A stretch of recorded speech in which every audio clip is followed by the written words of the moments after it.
বন্ধুরা রান্না করতে করতে অনেক সময় দেখা যায় আমাদের গ্যাস শেষ হয়ে গেছে, খুবই সমস্যার মধ্যে পড়তে হয়। তখন একটি হাতের কাছে কাঁচি রেখে দিন। এমনই কিছু অসাধারণ টিপস আপনাদের সঙ্গে শেয়ার করব, যাতে আমাদের সংসারের প্রত্যেক দিনের কাজটা অনেকটা সহজ হয়ে যায়। চলুন তাহলে আজকের উপকারী টিপসগুলি আমরা দেখে নিই বন্ধুরা। আর এই টিপসগুলি ভালো লাগলে অবশ্যই আমাকে সাপোর্ট করে পাশে থাকবেন। প্রথম যে টিপসটি শেয়ার করছি মিক্সার জার নিয়ে। মিক্সার জারে আমরা প্রত্যেক দিন মশলা পেস্ট করে থাকি। অনেক সময় দেখা যায় মিক্সার জারের ধারটা কমে গেছে, ব্লেডের ধারটা কমে গেলে কিন্তু মশলাটাও ঠিকঠাক মতো পেস্ট হয় না। তাই আপনারা 5-6 টুকরো বরফ এইভাবে মিক্সার জারে দিয়ে দিন। তারপর কি করতে হবে, মিক্সার জারটার ঢাকনাটা আটকে 1 থেকে 2 সেকেন্ডের জন্য মিক্সার জারটা চালিয়ে নিন। 1 থেকে 2 সেকেন্ড চালালেই দেখবেন বরফটা ঘুরতে থাকবে। এর ফলে বরফটা কুচি হলে মিক্সার জারের যে ধারটা চলে গেছিলো সেই ধারটা কিন্তু খুব সহজেই বন্ধুরা ফিরে আসবে। ভালো লাগলে ছোট্ট টিপসটি অবশ্যই আপনারা অ্যাপ্লাই করবেন, এতে আপনাদের বছর বছর ব্লেড চেঞ্জ করার কোনো রকম দরকারই পড়বে না। পরবর্তী টিপসটি যেটা শেয়ার করব, আমাদের বাড়িতে যে এই ধরনের লাইটারগুলো আমরা প্রত্যেক দিন ব্যবহার করি গ্যাস জ্বালানোর জন্য। অনেক সময় গ্যাস জ্বালানোর পর এখানে সেখানে রেখে দিই, যখন প্রয়োজন খোঁজাখুঁজি করতে লাগে সমস্যার মধ্যে পড়তে হয়। এইভাবে রাখলেও অনেক সময় জল লেগে যায়, যার কারণে লাইটারটা খুব তাড়াতাড়ি খারাপ হয়ে যায়। তাই আপনারা এইভাবে একটি গার্ডার গ্যাসের লাইটারের সঙ্গে পেঁচিয়ে নিন। তারপর এটাকে আপনারা যে কোনো জায়গায় এইভাবে হ্যাং করে রাখতে পারেন। আর এইভাবে হ্যাং করে রাখলে নির্দিষ্ট জায়গায় থাকবে, যখন প্রয়োজন হাতের কাছে পেয়ে যাবেন। খোঁজাখুঁজি করার আপনাদের কোনো প্রয়োজন পড়বে না, এমনকি জলও লাগবে না, নষ্টও হবে না জিনিসটা। একটি লাইটার দিয়ে অনেক বছর গ্যাস আপনারা জ্বালাতে পারবেন। আমরা মহিলারা যখন পেঁয়াজ কাটি, বিশেষ করে পেঁয়াজ রসুন অনেকটা পরিমাণ কাটতে গেলে না আমাদের হাত থেকে বাজে একটি গন্ধ বের হতে থাকে। বারবার যদি সাবান হ্যান্ডওয়াশ দিয়ে হাত ধুই, হাতটাও রুক্ষ শুষ্ক হয়ে যায়। তাই পেঁয়াজ বা রসুন কাটার আগে আপনারা সামান্য পরিমাণ হাতে সরিষার তেল লাগিয়ে নিন। সরিষার তেল লাগিয়ে নিয়ে এইভাবে যদি আপনারা পেঁয়াজটা খোসা ছাড়িয়ে পেঁয়াজ কাটেন বা আদা রসুন যাই হোক খোসা ছাড়ান, দেখবেন আপনাদের হাত থেকে কোনো রকম গন্ধ বের হবে না। এমনকি আপনারা নর্মাল জল দিয়ে হাতটা ধুয়ে নিন, সাবান দেওয়ারও প্রয়োজন পড়বে না। ছোট্ট টিপসটি যদি আপনাদের একটু ইউজফুল লাগে অবশ্যই অ্যাপ্লাই করে দেখবেন, আশা করছি আপনাদেরও ভালো লাগবে। চলুন পরবর্তী টিপসটি আমরা দেখে নিই।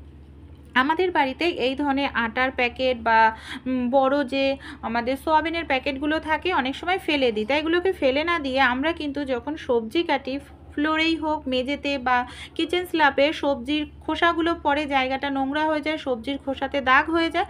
এর ফলে এরকম একটি বড় প্লাস্টিক যদি আমরা পেতে নিয়ে তারপর সবজিটা কাটি, তাহলে কিন্তু খোসাটার কারণে জায়গাটাও নোংরা হবে না, দাগ হবে না। আর পটল জাতীয় সবজি আমরা যদি ছুরি দিয়ে বটি দিয়ে কাটতে যাই, অনেক সময় খোসার সঙ্গে অনেকটা পরিমাণ সবজি আমাদের নষ্ট হয়ে যায়। তাই আমাদের বাড়িতে যে এই ধরনের আলু চুলনি আছে, আলু চুলনির সাহায্যে যদি আপনারা খোসা ছাড়ান, দেখবেন খোসার মধ্যে আপনাদের কিন্তু অনেকটা পরিমাণ সবজি নষ্ট হবে না।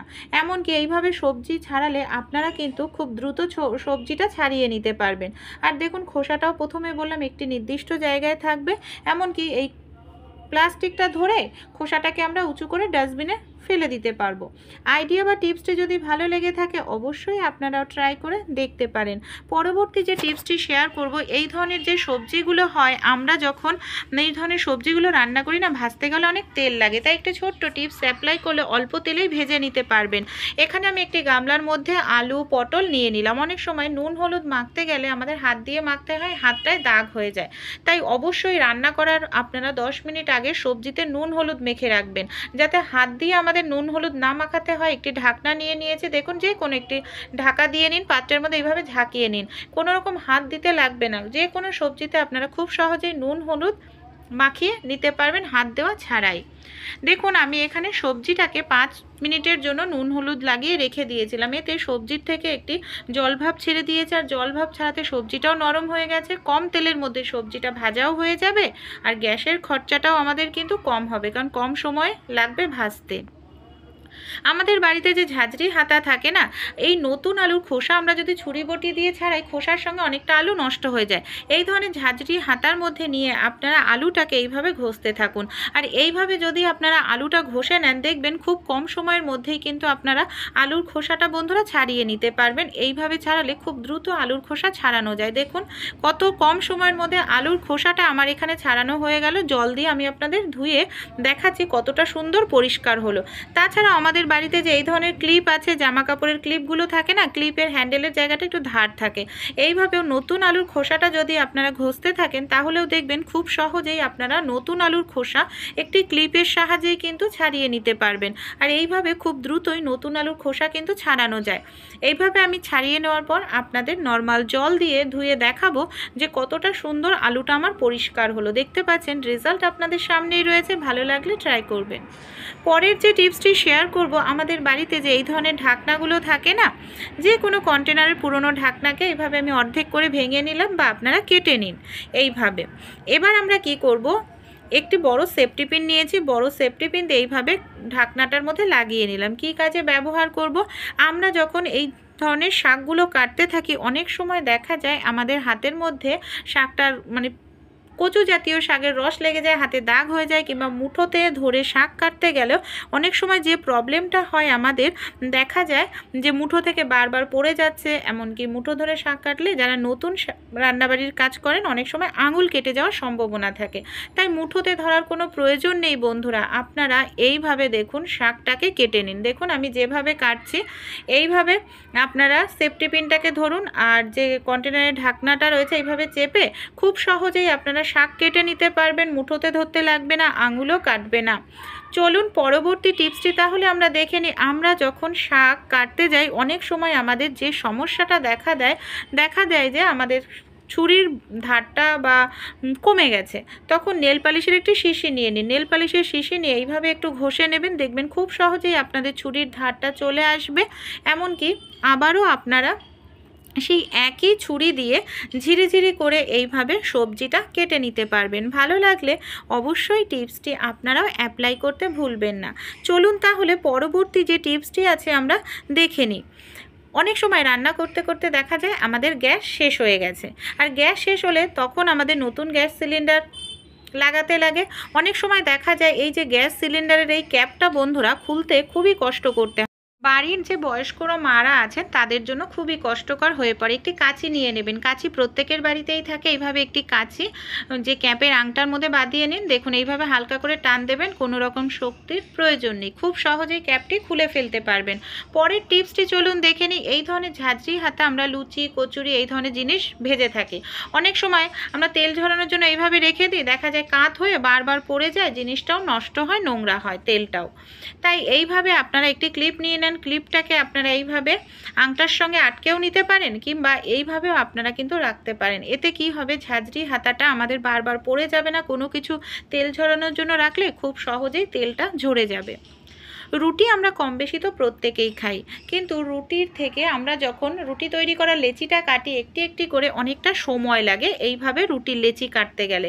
আরও একটি অসুবিধা হয় যে অনেকটা মানে রুটির লেচি বড় হয়ে যায়, অনেকটা ছোট, এর ফলে রুটিটাও আমাদের ছোট বড় হয়। একটি সুতো নিয়ে নেবেন, সুতোর সাহায্যে যদি আপনারা এইভাবে মাপ করে আটা তৈরি মানে আটার লেচিগুলোকে কেটে নেন তাহলে আপনাদের কোনো রুটি ছোট বা কোনো রুটি বড়ও হবে না, সবগুলো রুটি কিন্তু আপনাদের একই মাপের হবে। এমনকি এইভাবে আপনারা যদি রুটি তৈরি করার লেচি কাটেন তাহলে লেচিগুলোকে হাতে নিয়ে আপনাদের কোনো রকম গোল গোল করার প্রয়োজন পড়বে না। ছোট্ট টিপসটি অবশ্যই আপনারা অ্যাপ্লাই করে দেখবেন। আশা করছি টিপসটি অ্যাপ্লাই করলে আপনারাও কিন্তু উপকৃত হবেন। দেখুন কত সহজেই কম সময়ের মধ্যে এখানে আমি অনেকগুলো মানে রুটি তৈরি করা লেচি কেটে নিলাম। কোন আইডিয়াটি আপনাদের সবচেয়ে বেশি ভালো লাগলো বা উপকারে আসবে অবশ্যই আমাকে কমেন্ট করে জানাতে ভুলবেন না। চলুন তাহলে পরবর্তী যে পদ্ধতি বা টিপসটি আছে আমরা দেখে নিই। আমাদের বাড়িতে প্রেশার কুকারে অনেক সময় খাবার দাবার বসালে দেখা যায় সিটি উঠতে চায় না। কি সমস্যা হয়, অনেক সময় দেখা যায় প্রেশার কুকারে সিটি দিলে খাবার ভেতরে ঢুকে যায়, সেটা ঠিকঠাক মতো না বেরালে আবার যখন খাবার আমরা বসাই সিটি ওঠে না। তাই একটি সেফটি পিন নিয়ে নেবেন, সেফটি পিন দিয়ে যদি আপনারা এইভাবে প্রেশার কুকারের মধ্যে ঢুকিয়ে এইভাবে পরিষ্কার করেন, ভেতরে খাবার থাকলে খাবারের টুকরো থাকলে খুব সহজেই বের হয়ে যাবে। এমনকি আপনাদের প্রেশার কুকারের সিটির জায়গাটা একেবারে পরিষ্কার হয়ে যাবে। তারপর আপনারা নর্মাল জল দিয়ে ধুয়ে নিন।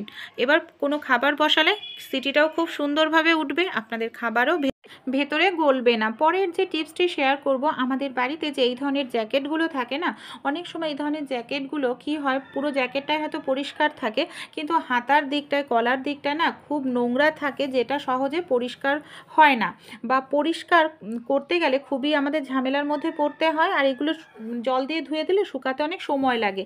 অনেক সময় এমার্জেন্সিতে যাব কিন্তু এরকম নোংরা রয়েছে হাতাতে, কলারে, কিভাবে পরিষ্কার করব। কোনো রকম জল দেওয়ার প্রয়োজন নেই। হাতাতে বা কলারে যদি নোংরা পড়ে যায়, সামান্য পাউডার দিয়ে নিন। তারপর এই ধরনের যে দাঁত মাজার ব্রাশ, পুরনো ব্রাশ নিয়ে এইভাবে একটু ঘষতে থাকুন। পাউডারের কারণে যে মানে কলারটায় নোংরা থাকে, কারণ মাথাতে আমরা তেল দিই, কলারটায় নোংরা বেশি হয়, পাউডারের কারণে খুব সহজেই নোংরাটা উঠে যাবে। এইভাবে আপনারা কিন্তু খুব সহজেই জল না লাগিয়েও কিন্তু এই ধরনের মোটা জ্যাকেটগুলোকে পরিষ্কার করে নিতে পারেন। ভালো লাগলে ট্রাই করবেন।